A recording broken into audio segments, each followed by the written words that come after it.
welcome to the Eye for Games podcast. I'm your host, Jerry Kline. Joining me tonight are my co-hosts, Nick and Evan. First, let's say hello to Nick. Hello. And Evan. How's it going? Since this is a debut episode, we're going to do something different from what our typical agenda will be. So I wanted to basically talk a little bit about ourselves and introduce ourselves to the listeners. So, Nick, let's start with you. Tell us a little bit about yourself. What's your role and what's your background when it comes to game development? So I am currently the founder and I guess art and creative director at EchoSpawn Studios. We're working on a couple mobile games that'll hopefully be public here soon. And I've also worked on a bunch of freelance jobs in the visual effects and 3D industry doing, logo design, 3D models for like product work and all kinds of stuff like that that would be separate from the game industry. But that's where like my current field as like a freelancer would be. And then I've done a little bit of freelance in the gaming industry as well, but mostly has been like product work and high res 3D models. And then I also am working on another game that won't be mobile, but it'll be more console derivative. And yeah, so all through EchoSpawn. So yeah. Great. Okay. And Evan, what about you? Tell us a little bit about yourself and your current background in regards to game development. So I'm a game designer from Chico State University in 2011, and I've worked for both Mattel and LucasArts on a couple of mobile projects back when LucasArts was still around, and more specifically for Mattel, I worked on the Aptivity series of games for iPad. After that, I've been working as an independent game designer for the Whispering Willows project with the Nightlight Interactive Studio. And currently I am working as a kind of a solo independent game designer and developer. Okay. And yeah, I guess as for myself, for those that are interested, so I'm currently an editor at Eye for Games, which is eyeforgames.com is the website. We're actually working on launching a new website hopefully soon. And we basically talk about game design development. My background is originally in audio and video, but I've obviously always been interested in video games, like a lot of people my age, I suppose. And I started working with Eye for Games in about January of 2012, and I've been contributing to it in some way, shape, or form since then. So now we've got our sort of obligatory introductions out of the way. Let's start by just asking a question. How did you guys get interested in working in the game industry to begin with? Nick, let's start with you. Like, at what point did you think you would want to maybe go into working in the video game industry? I've always had a passion for games. It's just been what I've always wanted to do, whether it be, originally playing games on the original Nintendo or a GameCube or, every system to PC. And I think around high school is where I actually decided I wanted to get into working on them. And I took a class in, I think it was like junior of high school, where you take like half college and half high school classes. And I learned a lot of Unity and game development history. And it was all about how to basically start designing a game. And to be honest, it wasn't the best class for me. It was more of a programming heavy class and less of art, which is what I inevitably ended up doing. And while in that class, I not only did what I needed to do to get through the class, but I also learned a lot of 3D art and found that was my passion. So after learning what I needed to learn in school, I kind of started to learn on my own, which led me to, after graduating high school, going to the Dave School, which they teach you a little bit of animation, visual effects, 3D modeling, and then like at the end of the year, you do like a final project. And that kind of solidified me in what my role and what I wanted to do is like art, the art side, but it also gave me an understanding of how everything works, which kind of made me want to start EchoSpawn Studios. Even though I previously had started it before going to school, it made me actually want to push forward with it. Everyone wants to start a company with their friends, but they don't really end up doing it or don't have the passion or drive to actually push forward with it. So, yeah, that's basically what got me into game development, and now having a team of people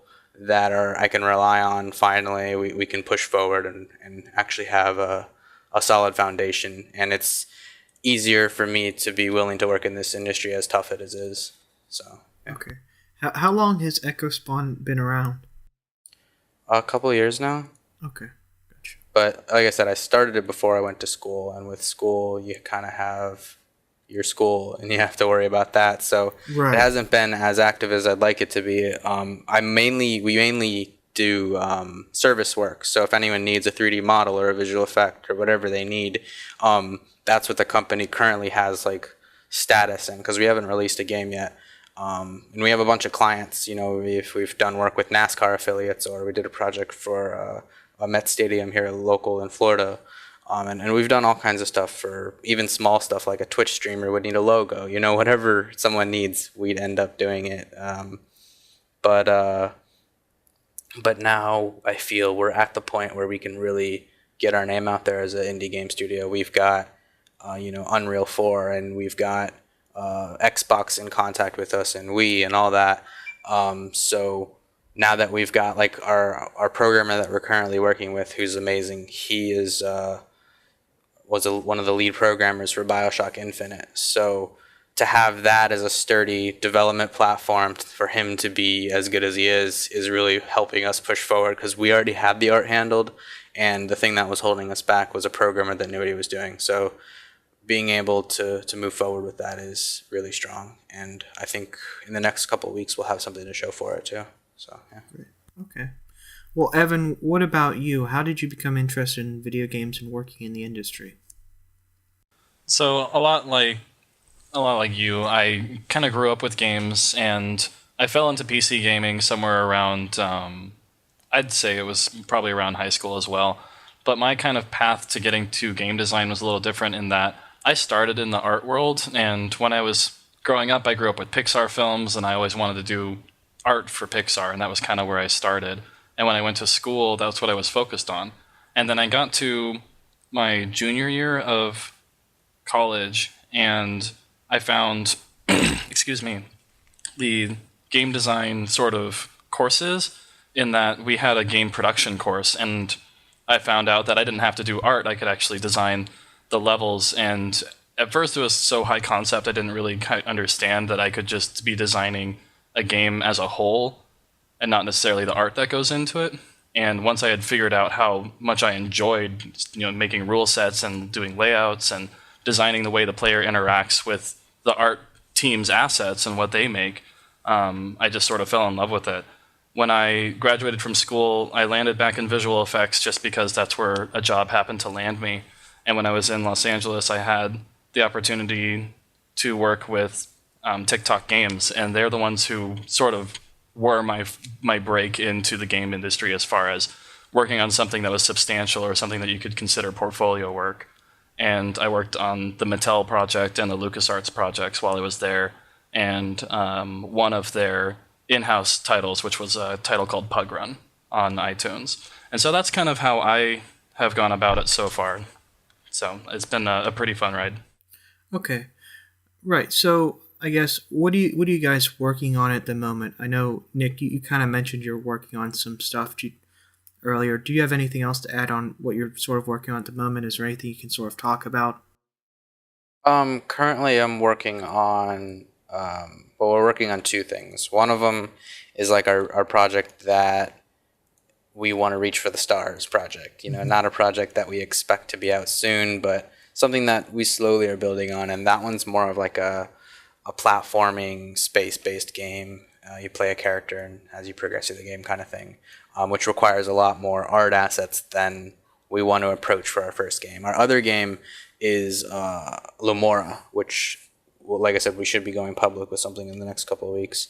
And it's a puzzle-based game where it's very brain teaser-ish. You've got all kinds of different elements to this variety of games, and we're going to release like one at a time, and we'll have like, this is this, and this will be a tower, and you've got to play around the tower and do all these different puzzles while playing this specific mode, and there'll be all these separate modes that will release separate, and then eventually we'll combine them into one collection, which is where the consoles will come in. And the separate ones will be more of our mobile based. So we'll kind of release them on the mobile platforms, and then, like I said, merge them into one for a console game. And the game is derived around color, light, and music. So when playing the game, you're going to see lots of bright colors, and a very abstract art style is really the goal of it. And we're going to have a lot of music reaction systems in the game. So where like one element, maybe music will affect the gameplay, but another element, it may just be in the background. And as you're playing the game and maybe it goes into like a bonus round or it gets into an intense moment, the music will get louder or more intense, and you'll actually see the environment change to that. It's not going to be crazy environments like a giant forest or something. It'll be this Matrix style. If you played Mass Effect, there was this one level where you're inside a memory, and that's kind of a really good interpretation of how the world will look. Very, like I said, abstract and digital Matrix style look to it. But with bright colors, it's not going to be like a dready black and green Matrix. But yeah, so that's our art goal, and that's where the game's headed. Like I said, we'll have something in a couple of weeks kind of showing more of the gameplay, less of the art. But yeah, that's what we're currently working on. Other than that, we've got another mobile game, which really isn't public yet, but hopefully we can start showing some of that too. So. Okay, great.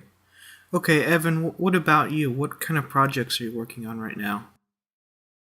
So right now I'm kind of working on a kind of a long burn project because I want to put together a sort of lightly narrative driven platforming / puzzle game, which is focused on using the player's creativity to solve sort of the world as a puzzle in its own.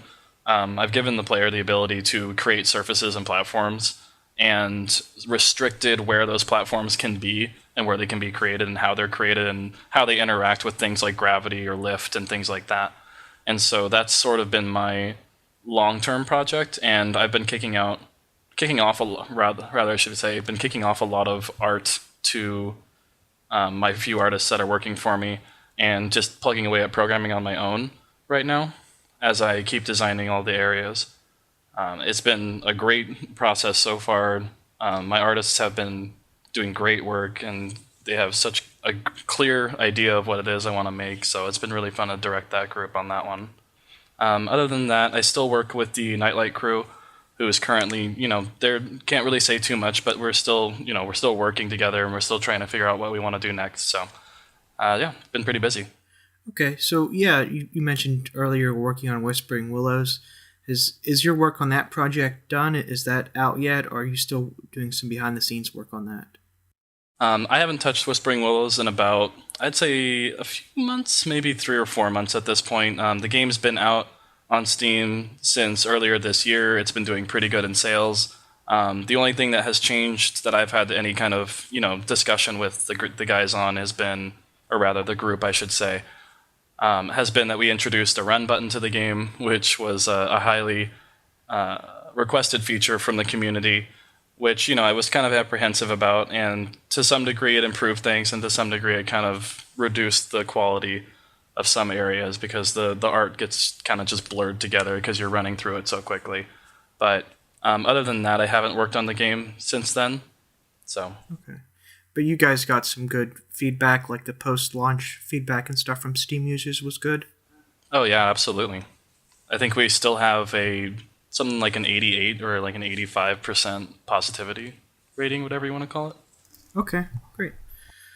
Okay, so now that we've sort of got an idea of what everyone's working on and I guess some of their influences and things like that, I want to just open this up as sort of a broad question about, and I want to talk about the overall experience with the game industry. So thinking back over, I guess the sort of modern era of the game industry, the current state in the past couple years, what are some things about the industry that you like? What are some trends that you like? Some experiences that you've enjoyed?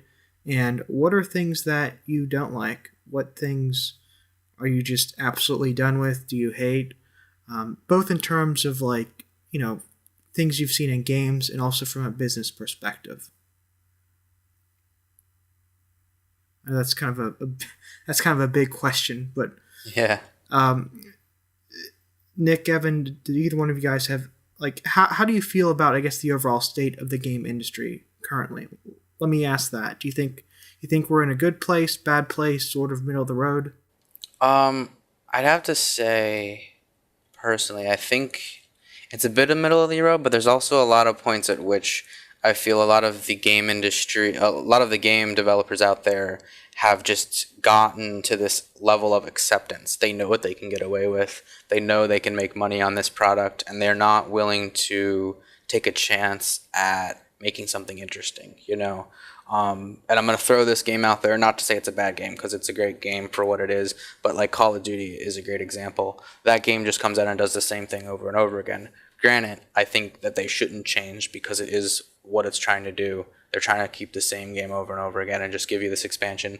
But that's a good concept of the industry in a whole. A lot of games are doing, let's just release something that's known and we won't fail.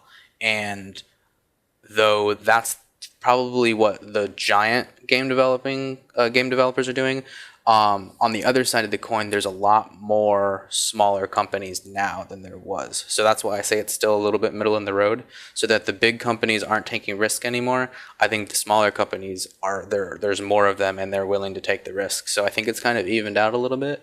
But yeah, I mean, it's a tough question, I guess. Yeah, I mean, it's sort of all over the place. So, I mean, you mentioned the sort of smaller industries and some of the creativity and stuff there. Is that sort of why you wanted to start your own studio as opposed to like trying to get a job in an established place? I think there's two reasons. One, you know, if you want to be in a creative position, you pretty much need to do something creative. So I felt that I had the ability to create something that's new and original, and joining a studio, you really have no say unless you're lucky, you know. You just join and you work, and I don't want to work just as a guy doing art for a company, though. Hey, you know, if it's work and then I enjoy it, you know, maybe I would take that position. But on the other side of the coin, taking work in the game industry right now is, unless it's in the mobile industry, and I can guess we can comment that in a second. It's very unsecure. You know, you work there for 6 months or a year, and then you're gone. There's no security to that job, really, unless you just blow the doors and you become one of the, you know, top 10 artists there. Then they just keep you full staff. But entering as an entry position, or even if you're lucky enough to come in as, you know, like a middleman of the artists or whatever field you're in, it's a very rough industry. They outsource a lot of their work. So I mainly started my own studio because I wanted to create something amazing and have a lot of say in it. And you can't really do that, like I said, unless you're lucky. And I was able to find a pretty good team to do it with. Doing it on your own isn't really the best. You need people to work with. So if you're not lucky enough to have that, then maybe try to work your way up in a company. But it's definitely a hard industry over a lot of them. Sure. Okay, Evan, what about you? What are your overall thoughts on the industry right now? Do you think we're in a good place, bad place, in between? I think that the industry as a whole is in a pretty interesting place in that there is that AAA sort of big, huge corporate studios that are still kicking out their big mega blockbuster titles. But at the same time, as Nick was saying, the other side of it is that you have all these indie studios that are cropping up by the dozens per hour, it seems. And when it's a 1 or a 2 or a 3-person team, whatever it is, those groups have the opportunity to take huge risks because they don't have tens of millions or hundreds of millions of dollars tied into a 300-person team. They have it tied into, you know, 3 guys hanging out in a living room somewhere with laptops trying to make something. So I think that overall the industry is in a really good place in that I could kind of compare it to the television versus movie era of cinema, because when television came around, the cinemas kind of had to step up and keep making these bigger and grander things to make sure that TV didn't just dominate and kill all the ticket sales, because otherwise nothing, you know, you'd never sell a movie ticket if you could watch it in your living room, you know, the same exact quality at all times. And so I think that the AAA studios are kind of that, you know, the same thing. They're like the film industry, but when TV came around, and TVs are kind of like the indies, they're making things for you to enjoy in little chunks. And then the movie industry is making these massive 10-year film projects or these 8-year game projects, you know, that are there to kind of just blow you out of the water with the amount of scope and fidelity that they have. Yeah, and I think that's an interesting analogy you use, the film versus TV industry, because obviously that happened like such a long time ago, and nowadays we still see that. Like, you look at something like The Walking Dead, which is on cable but is also like extremely popular, and then you also look at some of the movies that are coming out, like obviously like the Marvel stuff, like Avengers and stuff like that. So that's an interesting, I guess, analogy there. And obviously, film and TV have been sort of surviving side by side for decades now. So, yeah, I think that's a pretty good analogy. I think that probably bodes well for the industry, that we are going to get the big AAA blockbusters, but also a lot of the smaller stuff as well. Right, and the other part of that is that just like television and film did, they kind of grew off of each other because of it, and I think that the games industry is still so young as an industry that there's an enormous amount of room to grow and to learn from that kind of duality. And so I think that we're going to see the same sort of thing where the technology to make the visual effects that were in film was almost impossible to do for TV less than, probably 15 years ago. But nowadays, the amount of the quality they're getting into just television shows is incredible. It's amazing how much visual effects they're able to pump out in such a short amount of time for television. And I think that as the tools get better and people get better at making games, that the same thing could happen where the indies are going to start sort of leveling that playing field just a little bit, and that the AAAs are always going to stay ahead because they've got the money and manpower, but the gap between the two is going to get smaller and smaller. Yeah, that's interesting. I kind of wonder. I don't want to go off on a movie tangent, but I kind of wonder like what it would be like if you could time travel and tell someone, like, go back in time and be like, hey, remember that movie you saw come out this summer called Star Wars? Well, one day in the future, there's going to be stuff like that on TV, and the special effects are going to look like way better. Yeah. Like, I don't know. I wish you could just show somebody like what modern CG would be like, show to somebody from like the 70s, or like go back in time to like, I don't know, like an 8-bit game developer, and then show them like a big AAA title and be like, no, like one day you're going to be working on this. Okay. Right. So I know, Nick, you touched on this earlier. You mentioned mobile gaming. So let's talk about that for a minute. Like, what are your guys' overall thoughts on mobile gaming specifically? I mean, I know we mentioned like AAA and indie developers, and obviously there's a lot of indie developers on iOS and Android and stuff like that. But what are your thoughts on that, since you guys have some experience working in that field? It's a hectic market. You see 1,000 games come out and only a couple of them get popular, but it's really easy to get into in the sense of being able to put it on there and only have yourself to get it on there. You don't need Microsoft to get you on the Xbox, or is that just that as an example? But it's a great industry to work in, I think, because there's so much work for that. And that's why I was saying, when you brought up the comment about working in the industry, why work in the indie field versus getting a job at a studio.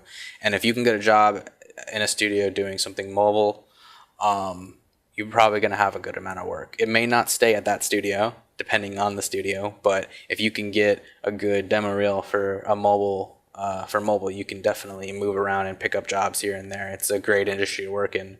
But on the other side of the coin, if you're trying to make something in that industry, it's a rough one, because there's so much competition. Where if you make a really good Xbox game, maybe only 5 of them came out that year that were good. So it's a harder market to get into, but an easier market to market in, I guess is the best way to say it. But for a console versus, or not console, but like a higher end market like PC and console versus like iOS. So let me ask you this. Do you like bouncing around from one project to the other? Like, I know you said there's a lot of work and you might not necessarily be with the same studio. Do you like always working with different people in different studios, or would you prefer having something more long-term? I think it depends. I mean, if you enjoy where you work and you like the people that you work with, then doing projects with them may be great. But some people like the sense of exploration, I guess, being able to go from one project to another project with a whole new set of people, I guess it just really depends on the situation, you know. Personally, I don't mind working with a bunch of different people from different companies, but I also like working with specific people also. So, again, I guess it just depends, you know. Okay. Well, Evan, what about you? What are your thoughts on the state of mobile gaming? And also, do you like bouncing around from project to project, or do you prefer working on like one sort of long burn project? I'd say that I kind of enjoy the frantic nature of small projects because it's fun to sort of always stretch my brain and think about something different and just sort of jump from one idea to another idea. Because there's, if you think about stuff long enough, you start to have the ideas just kind of run around in your brain constantly. So I sort of enjoy that aspect of it. As far as mobile games as a whole, I feel like the market is the most saturated by a huge margin as of any other game market that's out there.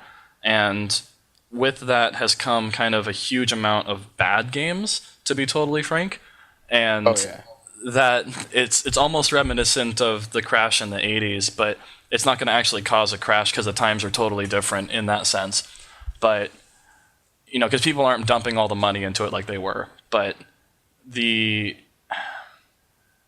think that the people that shine, that make the great games, are exceptional, and they can stand out, but it's definitely the hardest route to go. If I want to make money, it's probably not going to be on mobile.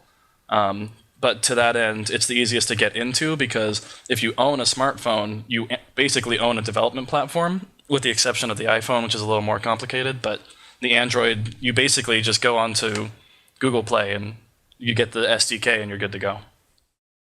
Okay. So, I guess, what are some of the, looking outside of business and just at game development as a whole, what are some sort of trends and things like that you like and things that you hate? I guess, looking at it more from a consumer point of view, are there any certain mechanics in games that you think are kind of overplayed, or are there mechanics that you like? I know the fighting game genre sort of got revitalized.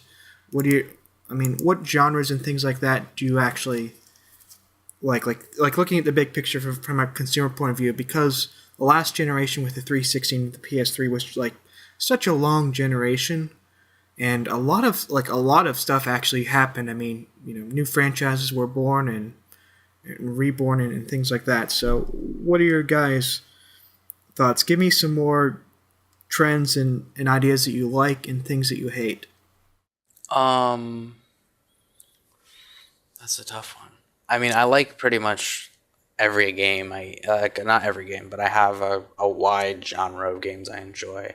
But I do like to see games that do something original, and I like stuff that are out of the box, I guess. You look at something like, I don't know, Fez, right? So personally, not my art style. I wouldn't go after that, right? But they took a really interesting game mechanic, and I thought that was cool. So I would guess, as that as an example, games that follow that and do something really interesting and go out of the box would be the games that I really enjoy from a technical standpoint. I think it's really cool when a developer can do something more original and not just another shooter or another racing game or another fighting game. Because you look at something like, what's the Xbox One fighter that just came out with the Xbox One? Killer Instinct, right? That's a really fun and great fighting game, but in the end, it's still just another fighting game, and you will get burnt out on it. When you play something that's different and original, you have that sense of wanting to play it over and over again. So, me anyway. But yeah, so basically for me, I like things that are out of the box and different. Okay. Well, what about you, Evan? What are some things that you've liked that have happened over the past few years, and what are some things that you just can't stand? I've enjoyed seeing a lot of the developers that are rebooting old titles that have either gone stale or have sort of been sitting on their old mechanics or their old tropes, I guess, for a long time. The Tomb Raider reboot is a great example. I think that it's a fantastic reimagining of the same kind of story and the same kind of character. It's a great game. And then and on top of that, it was a fantastic game. So they put together an amazing project for that one. And then the other thing I would say is that I'm gonna have to disagree because I enjoy fighting games, but fighting games are kind of coming back in some ways. Killer Instinct is a good example of that. Ultra Street Fighter 4 sold an enormous amount of copies, so there's definitely that market for those kind of games. There's a Guilty Gear that's coming out on the PlayStation 4, so I think that the fighting games are actually getting a little bit bigger now, and I think that market's expanding, and it's not necessarily going away or shrinking in that sense. As far as mechanics, because I'm a game designer, so we'll talk about mechanics I don't like. So for first-person shooters, I am 100% pretty much over the aim down the sight mechanic, because Call of Duty was one of the first games to do it that I can recall. I believe Medal of Honor also did it at some point for one of their PlayStation 2 titles, I think. But the aim down the sight mechanic has now dominated shooters. I enjoy shooters, I enjoy competitive shooters, but almost every single online shooter now has this aim down the sight mechanic, with the exception of maybe Counter-Strike. And it's kind of been overplayed. It doesn't seem like it adds that much to the game, in my opinion. I feel like there's plenty of gameplay there without it. And then anything else that's going on, I think that's it. Pretty happy overall. There's a lot of really cool stuff going on. Yeah. That's To comment on the fighters, I 100% agree with you. I love fighters too. I was just using it as an example, as I feel that they're the same genre, though they should stay that way. Like they follow the same kind of pattern. You know what I mean? Sure. I think that the 2D fighter is not played out, but I would like to see more 3D, like three-dimensional camera that'd be awesome. games. Mm-hmm. Yeah, that's the whole fighting genre really is interesting, because I don't think anyone, like going back a few years ago and sort of at the beginning of the last gen launch, I don't think people were thinking like, oh yeah, Street Fighter, like let's bring that back, because I know people weren't super hot on 3 from what I understand. But then if you look at like the iterations they've done on Street Fighter, and then like Marvel vs. Capcom 3, and then Skullgirls, and then Killer Instinct, which that alone is kind of miraculous, because that was put out originally by Double Helix, which if you look at Double Helix's track record as a studio, it's not great. Like Killer Instinct was kind of like their first big hit. Before that was mostly licensed stuff. But yeah, like even something like the fighting genre being revitalized is kind of a very interesting thing. Yeah, and it's all kind of coming around with this current gen too. Like MKX is coming out next year, right? So it's just been really cool. Like Injustice from last generation is probably getting an update to come for the new consoles, and I believe that Capcom is probably planning to up-res and sort of reship Ultra Street Fighter 4 for the new consoles, because why wouldn't they? Yeah. Yeah, and it's funny because I even forgot that people really like that new Mortal Kombat game in Injustice, so that just goes to show you like how many big like fighting games have come out recently over the past few years, so that's cool. Okay, well, yeah, I mean, Nick, I know Evan talked about the mechanics of sort of aiming down the sights and getting a little bit old of that. Are there any game mechanics that you've seen that you're just not a fan of that have sort of come out recently? Not specifically recently. I mean, I'd have to say personally, I'm not a fan of turn-based games, but I mean that's just me. I just don't enjoy that. But recently, I mean, I'd have to agree with him on the shooters. They're repetitive after a while with the same. Like I mentioned that before, Call of Duty is aim down the sight, aim down the sight. But yeah, I mean that's about it. Yeah, well, let's talk about in terms of like, say, I guess for lack of a better term, the sort of quality of life of the industry. I know you guys mentioned like maybe mobile. There's a lot of job opportunities, but not necessarily a lot of like pay and benefits and things like that. So, what are your guys' sort of experiences on the business side of the industry? Do you think things are getting better for people that want to work in the game industry, or do you think things are getting worse? Or is it about the same? I mean, depends on what you do, I guess. Depends on what job in the industry you're doing. I really think that there's a lot of outsourced art, and I think if you want to be an artist in the industry, it's the toughest than it's ever been. But I think if you're a programmer, you probably have a much easier time to get a job. Do you think the art is just because there's so much competition out there? Well, like I said, I think it's mostly outsourced. You know, you can outsource. They'll do, let's say they're doing a ZBrush model, and they'll outsource it to, let's say, India, for example, right? And they'll have 1,000 ZBrush models done, and then they'll take those and they'll have 10 artists polish them up and make them look pretty, instead of having all that work here. A lot of that's done, or they'll have, a lot of 2D artwork done. They'll outsource it, and then they'll have someone polish it and finish it up here. So it's a lot like the film industry. A lot like rotoscoping is the same way. They'll send it out to India. They'll rotoscope everything for let's say a stereoscopic film. You know how you take a film and then you turn it so that it's 3D for the movies. They'll rotoscope everything, and then they'll send it here, and then they'll slightly tune up the rotoscopes because they're usually not perfect, and then they'll add in gradient scales and they'll do their depth map, and voila, because depth maps are really simplistic, but they send out the they send out the rotoscopes to India. So it's a lot along the same lines, which is why you see so much of the visual effects industry uprising, and they did that whole turn your Facebook photo green and all that when there was the Life of Pi and all that. So I think in a whole it's really in a negative point, but with indie studios and the mobile market, that's the strength of it, I guess. There is some work out there, but I think specifically the art industry is a tough one. Yeah, Evan, what about you? Do you agree with him or disagree, or what are your thoughts on the industry in terms of like a quality of life perspective? I think that the industry has always been competitive. Even in the days of shareware, it was still pretty competitive. But I think that the barriers to entry, as far as if you want to just make games, have gone way down. Developing for things like mobile or for PC is easier than it could have ever have been for a console in those heydays.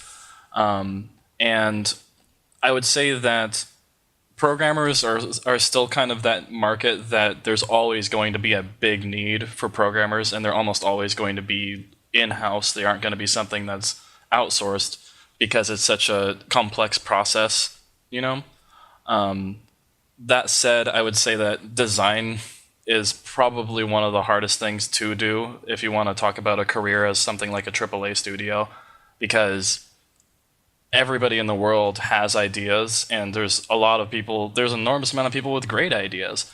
And so, you only have a few designers per team, even at some of the biggest studios, if they're just game design, if that's all they do. And so it can be incredibly difficult to find a role in that regard. But I would say that in general, the industry is always going to be difficult because it makes all this money, and everybody thinks that it's huge, but in the grand scheme of things, it's actually pretty tiny. Especially the AAA industry is extremely small. Yeah, that industry, if anything, that's gotten way smaller because now there's just there are companies that are just owned by other companies now. If you look at just the way things have really consolidated over the past few years. Yeah, and then the other part of that is always going to be the technology too, because as technology gets better and people write better programs, you need less people on those programs in order to do your job. So now you can have a level designer who isn't just designing the level inside a game engine, but if they're a decent artist, you can put them into a 3D program where you can teach them to do some of their own art on top of doing their design. And instead of being overwhelming like it would have been, it's now actually pretty feasible. And so that's becoming more and more the norm as things like ZBrush, which has skyrocketed detailed modeling into the forefront and made it so much more accessible for just people that can draw or people that are artistic. So I think that's one of the things, is that technology has made it easier to develop, and so the studios have kind of shrunk because their manpower needs have reduced. They just don't have a need to have 25 programmers that only do AI, because nowadays some of the engines are processing AI faster and better, and they only need, five guys working on And that. especially with like Unreal 4. I mean, I bet a lot of programmers have been cut back. You can look at something like blueprints. I mean, it's all blueprints now. For simplistic jobs, you can't do anything complex really. But it's amazing with what the technology is doing. It's funny, you look at a program. I was talking to a programmer, and he was looking at blueprints. He had never looked at Unreal 4 yet, and he looks at it and he's like, I'm going to be out of a job in 5 years because they're just going to automate everything. You won't need a programmer, or at some point art will be simplistic. Like for example, Modo has added this new tool that allows you to cut shapes with other shapes, and it makes really complex modeling like 10 times easier. And it's like this job, let's say from a freelance perspective, someone wants me to do this really intricate logo, and it's like a 20-hour job has just been turned into a 3-hour job. So it's like, everything's being simplified, and everything's being technologically, everything can be technologically done without a person. It's pretty crazy what things are coming to. Okay, great. So before we wrap up here, any final thoughts or words on the state of the industry and how you guys feel about it? I mean, I think it's a great industry if you can get into it. It's fun. It's where if you have the passion for it, you just get ready for a really hard time. Yeah, I would say that, just like any other creative industry, you have to be really hungry and work really hard to get where you want to be. So that's really all there is to it. But once you find your niche, or you find what you want to do and how you want to do it, you're going to be just as happy as anyone else. And always learn new things. Like, never stop. Like, don't learn one thing and be like, okay, I'm really good at this, and then stop learning it. Like, I find myself learning something new and the thing I'm the best at, just because I'm always doing research on, wonder if there's a faster way to model this, or I wonder if there's a faster way to code this application, or whatever it may be. And there's always something new out there. So definitely, if you learn and become good at something, continue to become better and better at it, because there's always someone better than you. Okay, well, thank you guys for joining me tonight, and thank you for everyone at home for listening. In future episodes, we'll have more of a regular and a little bit of a stricter agenda, and we'll discuss things such as some recent trends or events in the industry that we've observed. We'll pick out an in-depth topic, and we'll just sort of discuss that and dig into detail on that. And then we'll also talk about things in the industry that have caught our eye, maybe some games that have caught our eye, or any really sort of gaming-related news that we think is interesting. In the meantime, Nick, where can people follow you if they want to learn more about you or your work? They can follow the company at echospawnstudios.com is our website. Twitter is /echospawn. Facebook is echospawn studios. Pretty much on our website, we have all our social pages. So yeah, echospawnstudios.com. Okay. And Evan, what about you? Where can people follow you at online? So people can follow me personally at Graphical Evan on Twitter. We have a Facebook page for Whispering Willows and a website for nightlightinteractive.com. And I believe that's it. Okay, yeah, and in the meantime, you can actually follow i4Games on Facebook, Twitter, and we also have a LinkedIn group. So just keep a close eye on our social media sites. We're actually currently rebuilding the website i4games.com right now from the ground up. In the meantime, if you follow us on social media, we can keep you posted there. Thank you everyone for joining us tonight. This is your host, Jerry Kline, signing off.